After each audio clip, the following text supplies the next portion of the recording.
Facebook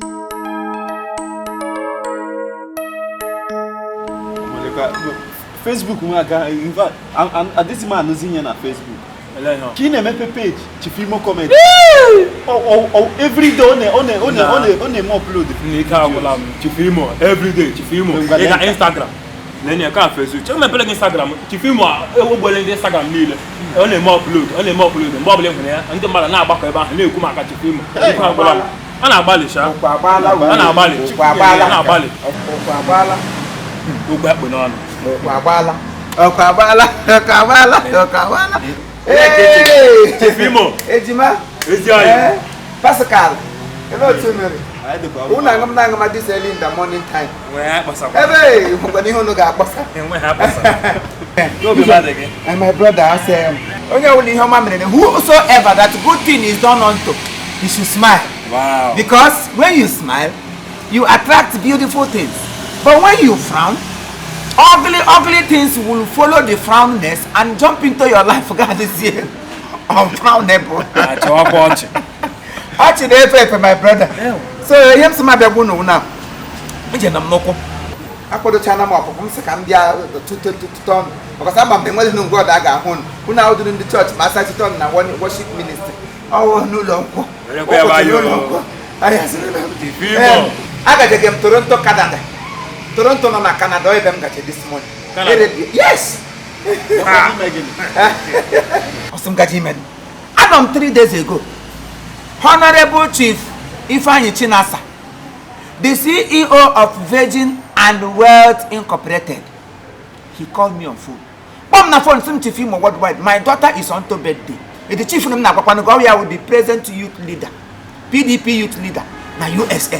Onye Olonga. My good friend, give money and one boy. I mean, give him channel over and one over and one in the city. Can you have one up?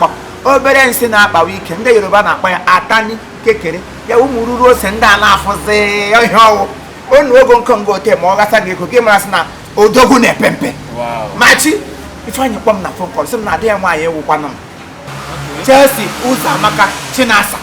Oh, we have one wine, name a birthday. Mande launch in London, Mande share America. Mande Luxembourg, Mande Turkey, India, all around part of the world. Canada for this baby. I got rice and stew very plenty. You already know Kabakasa. Msamba, in the US, beyond the London, be America, be anywhere be Lanabia. Oh, look, Abia, or they have complete. Msamba, I must venture into this arena. Can make the event called the complete because they want to teach him worldwide. He need that okay. Nga that birthday at the beginning. Birthday lesson on my Chief Imo worldwide. Phone him Chief Imo worldwide. Chief Imo worldwide. So him need that like it. Somebody have gone enough. So that is it. Ichiga Canada. Oti the kid passport to get one. Number one. You have paid him again. Passport again. I come okay. It's in passport. It's in everything I declared. Then the passport. I remember. Onye sire no shetekure. Passport in here. Passport. Documentary, hearing them documentary. Hello, con passport. Kijo, you photograph. What do you have passport? In the beyond understanding. What do you want? You are behind the world. This is the passport. I just have one that has a passport.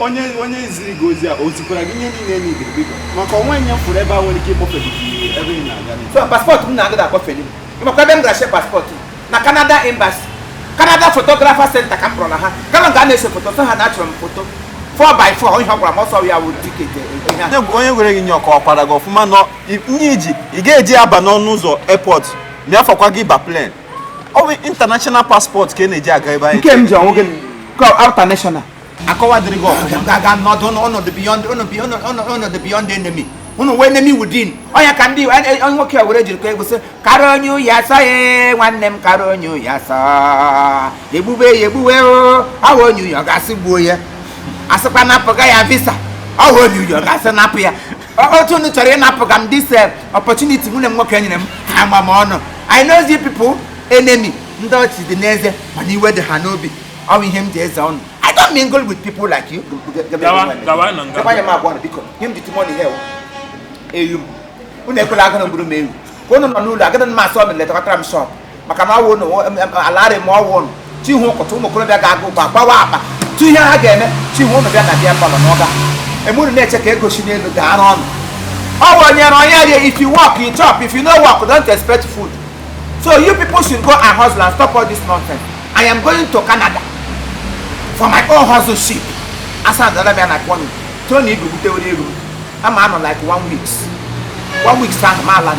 Tony go bigre. I go bole meru. Una muni anyon. Ngare hana na Canada we ba. I that money get last of that need. In the way anyani. Say Igbo no, yes no. Igbo no. Nna ga akọsidiri gị Igbo nna ga ọṅụrụ kai honorable ṅụrụ kai mgbe ahụ n'ọgwa msi ngwa kpọm chief Imo worldwide ya tomie msi happy birthday to Chelsea. You are a damsel, a beautiful damsel, a brighter future personality on here. You are going to make your parents proud. You will grow in the front of your parents and you make them proud. At the end of the day, God will crown you with so many beautiful endowments. Because I'm not going to wish for man. Some say happy birthday Chelsea, hey, happy birthday Chelsea, oh, happy birthday Chelsea. We never believe me. We don't know when. We go to Canada. Yeah,